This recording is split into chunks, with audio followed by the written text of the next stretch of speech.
So, Benita and I met when we were students at City College. We were both cast in a play together.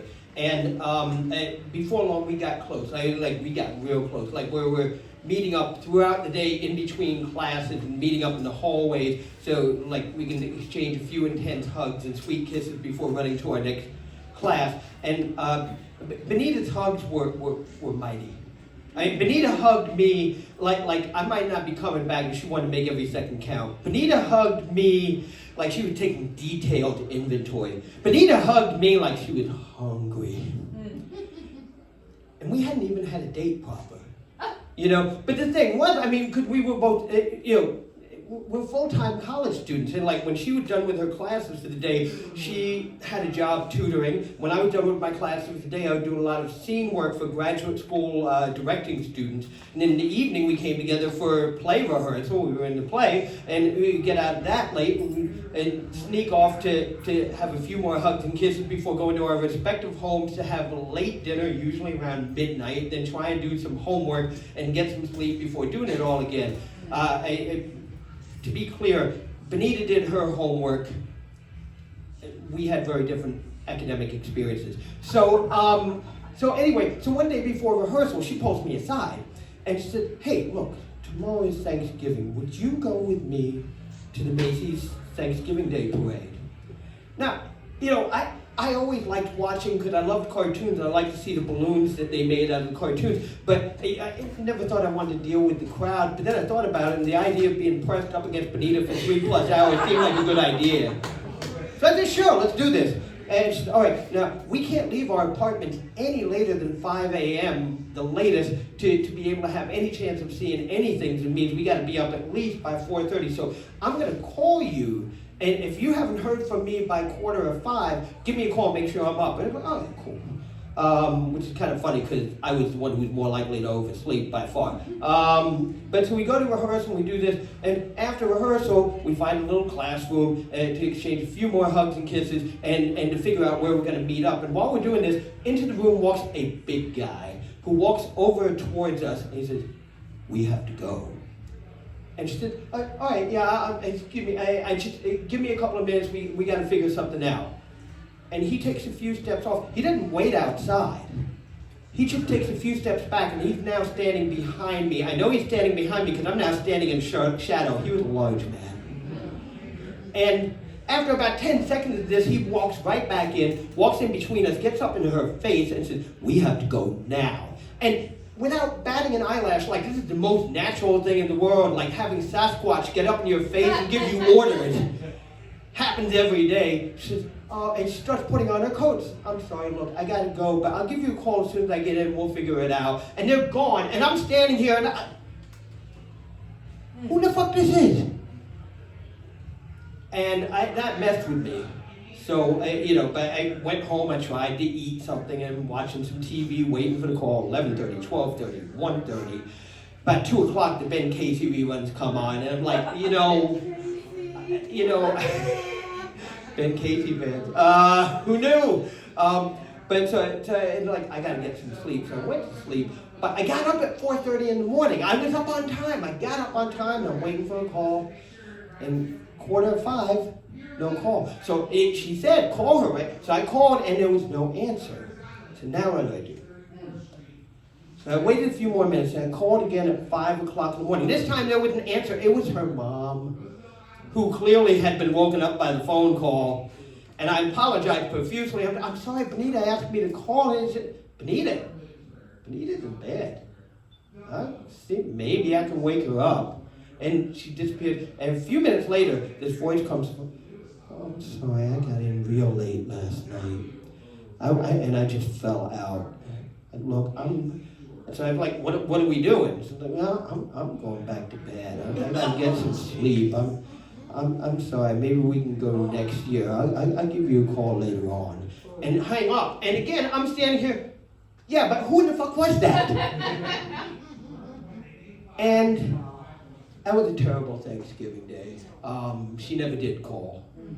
And when we saw each other again at rehearsal after the Thanksgiving break, she didn't say anything. So I didn't bring it up. And we just went about our biz, and but things were never the same between us again. We'd see each other on campus.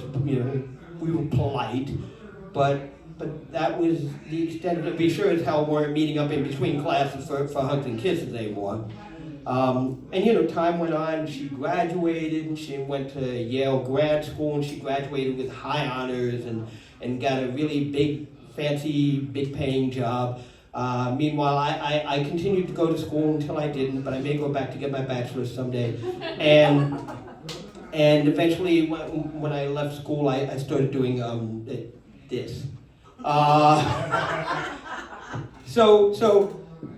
Time goes by, but the thing is, if you're going to grow, you can't hold on to anger and resentment, and eventually things thawed between us. We did stay in touch a bit, every 6 months or so I'd get a call from her, I'd call her, and we'd catch up, we might grab some drinks, grab some dinner, we would go to the movies occasionally. So now, 10 years later, I'm staying at a house in the Bronx. Somebody is on vacation, and I'm staying at their house, and I'm feeding their kitty cats, and I get a call from Benita, do I want to go to the movies? Like, sure.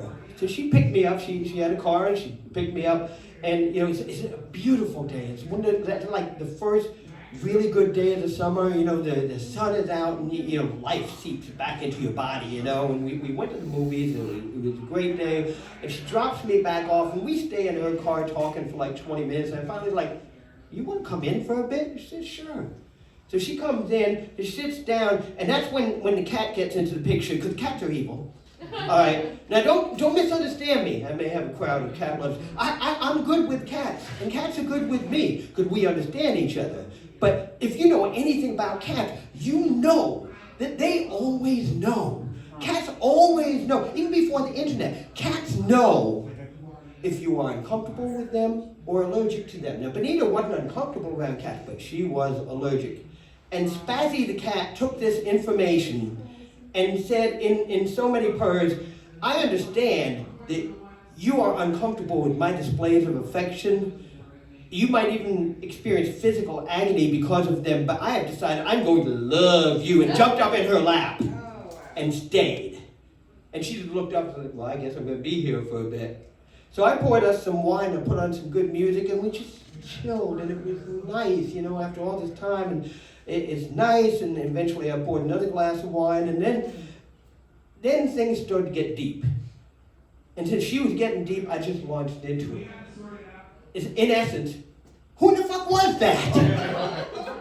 And she said, that was Arnie. Arnie? Sasquatch was Arnie? If I had known his name was Arnie, I never would have felt intimidated. No one is afraid of a Sasquatch named Arnie. And she said, Arnie wasn't anything. We went out a couple of times. Basically, he was a guy who had a car who offered to drive me home so I didn't have to go back on the subway to the Bronx by myself at midnight. I said, well, why didn't you ask Arnie to take you to the Thanksgiving Day parade? I didn't want to go with Arnie. Well, that wouldn't have been any fun. I wanted to go with you. And then she says, I really loved you. There was a problem. You're white.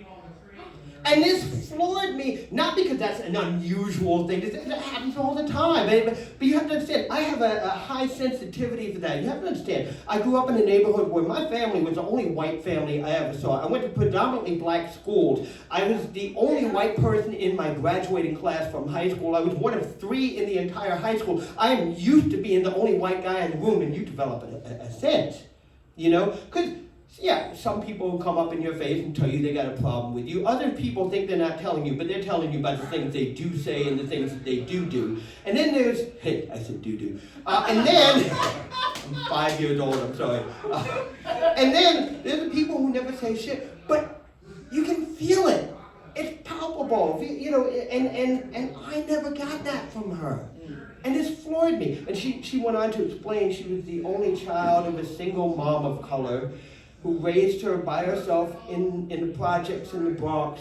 And she told me that at home and in the projects and in schools and even in her church, she said, I had it drilled into me, you do not date white people. I said, I'm sorry, I just couldn't get past that.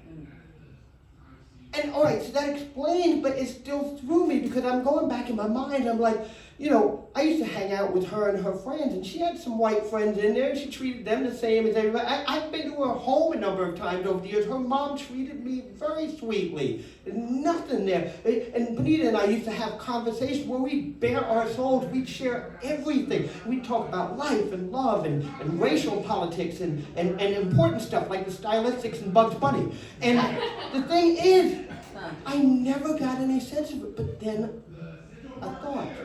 And the thing is, we never did have a proper date.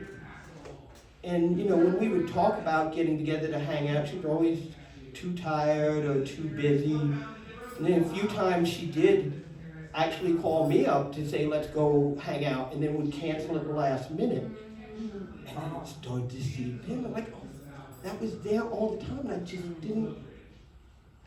And she asked me to, she apologized and asked me to forgive her, and of course I did. Because I wasn't even mad anymore. I was just glad to finally have an explanation as to why this got cut off like that. And then she said, you know, it was getting late. She had she had to get up really early for an important business meeting, and she better get going. And then she said, besides, I'm afraid if I stay here, I'm going to kiss you. I had a response to that. And I walked across the room to share that response with her. And then she had a response to my response and shared that with me. And then I responded to her response to my response. Look, I'm not going to give you a blow by blow. Just suffice to say, I learned that evening that sometimes, every now and then, if you're in a house in the Bronx with kitty cats, and it's a beautiful, warm summer night, and you have some wine and some good music, sometimes, even if it arrives a little late, you can have a beautiful evening. And I wish you all a beautiful evening. Thank you.